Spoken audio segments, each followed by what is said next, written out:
ঘুষের টাকা বুঝে নিতে প্রয়োজনে ফ্ল্যাট বিক্রি কিংবা বন্ধকের পরামর্শ বিদ্যুৎ বিতরণকারী কোম্পানি ডেসকোর এক কর্মকর্তার।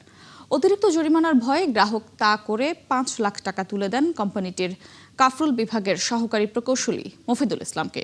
অথচ তার হাতে ৩.৫ লাখ টাকার জরিমানার স্লিপ দেওয়া হয়। অবৈধ সংযোগ নিয়ে এই বাণিজ্যে মেতেছেন ডেসকোর কিছু অসাধু কর্মকর্তারা। সুমন তানভীরের ২ পর্বের প্রতিবেদনের প্রথম পর্ব আজ। ক্যামেরায় ছিলেন ফজলে রাব্বি। রেকর্ড করতেছেন? আপনি একটু কালে আমার সাথে চলো। আমাকে কাজ শেখানোর দরকার নেই। আপনি অবৈধ বিদ্যুৎ সংযোগ নিয়ে জরিমানার একটি কাগজ দেখাতেই এমন ক্ষেপে যান ডেসকোর কাফরুল সার্কেলের নির্বাহী প্রকৌশলী মোহাম্মদ আব্দুল্লাহ বাইজিদ। তার এই মেজাজ হারানোর কারণ বোঝা দেয়। আমাকে কাজ শেখানোর দরকার নেই। আপনি তো তদন্ত করতে পারেন। ৫ লক্ষ টাকা নিচ্ছে, আরো বেশি নিতে পারে। যে কারণে তার কাছে যাওয়া, এবার সেই গল্পটা দেখে আসা যাক। মিরপুর ১১ নম্বরের প্যারিস রোড সংলগ্ন এই বাসাটিতে অবৈধ সংযোগের লাইন থাকায় বাড়িটির সংযোগ বিচ্ছিন্ন করে দেয় ডেসকো। এই পর্যন্ত সব ঠিকঠাকই ছিল, তবে লাইন কাটার পরই ১০ লাখ টাকা জরিমানার ভয় দেখাতে শুরু করে আলী হোসেন নামে ডেসকোর এক সুপারভাইজার। তার পরের গল্পটা বাড়ির বাসিন্দাদের কাছেই শোনা যাক। আপনাদের তো বিল কমাইতে পারতেছি না, এখন আপনারা যদি চান তাহলে অন্য কোনো রাস্তা আছে আর কি, মানে অন্য কোনো সাইড দিয়ে আর কি আপনারা একটা সমাধান করুন। এটা মফিদুল স্যার বলছে। আমরা একটা অ্যামাউন্ট মানে ব্যাংকে জমা দিব, আর বাকিটা আমরা কি করি না করি এটা আপনার দেখার বিষয় না। তারপরে আমরা আর কি ওনার টাকাটা আর কি ওনার অফিসেই ওনার হাতেই দিয়ে আসছি। ওনাদের ১০ লক্ষ টাকা, মানে এখানে ১০ লক্ষ ৯,৬০,০০০ না, যাই হোক ১০ লক্ষ টাকায় দাবি, পরে ৫ লাখ শেষ হয়েছে, ৫,২০,০০০ শেষ হয়েছে। বারবার যে আমি বলতেছি যে আমাদের হাতে এখন টাকা পয়সা নাই, আমরা গরিব মানুষ, বাবা মা নাই, তো আমরা এটা কিভাবে বেয়ার করব। উনি বলছে যে হয়তো একটা ফ্ল্যাট বিক্রি করে দেন। আমরাও বুঝাইতে পারি না। আমাদের অনেক হুমকি দামকি উচ্চবাচ্চ, বিশেষ করে মফিদুল।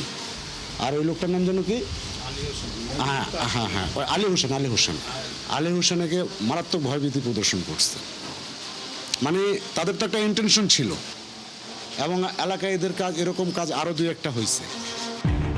পরে এ নিয়ে সহকারী প্রকৌশলী মফিদুল ইসলামের সঙ্গে ৫ লাখ টাকায় রফা দফা হয়।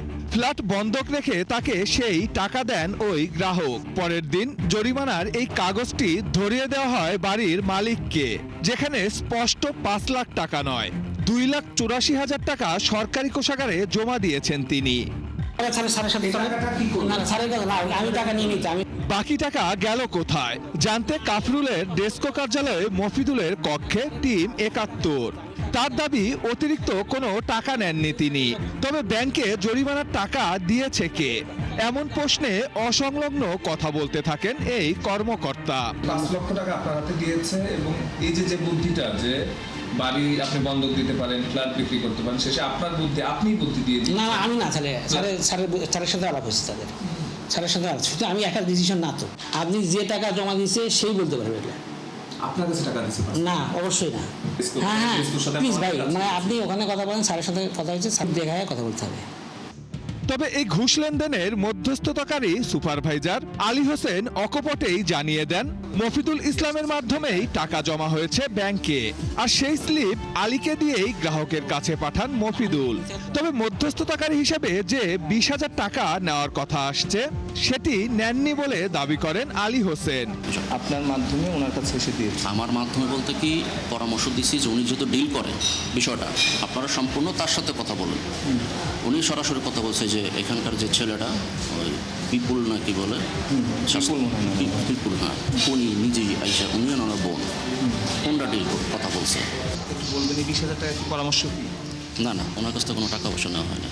এই ২ টাকা আপনি দিয়ে এসেছেন? হ্যাঁ, ওনার কাছে আমি দিয়ে এসেছি। টাকা আপনি জমা দিয়ে দিচ্ছেন? না, টাকা আমি জমা দিইনি। এই কাগজ আপনি পাইলেন? আমি অফিস থেকে দিচ্ছি। শোনা, মফিদুল সাহেব আপনাকে স্যার এটা দেওয়ার জন্য বলছে।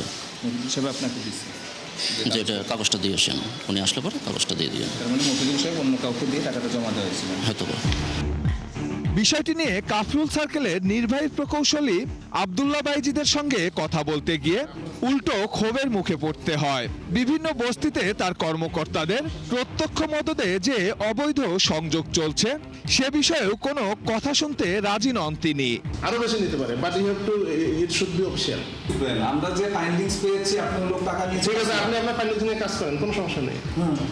তবে ফোনে যোগাযোগ করা হলে বিষয়টি তদন্ত করার আশ্বাস দিয়েছেন ডেসকোর ঊর্ধ্বতন কর্মকর্তারা। হ্যালো, আসসালামু আলাইকুম। সুমন তানভীর, ৭১, ঢাকা।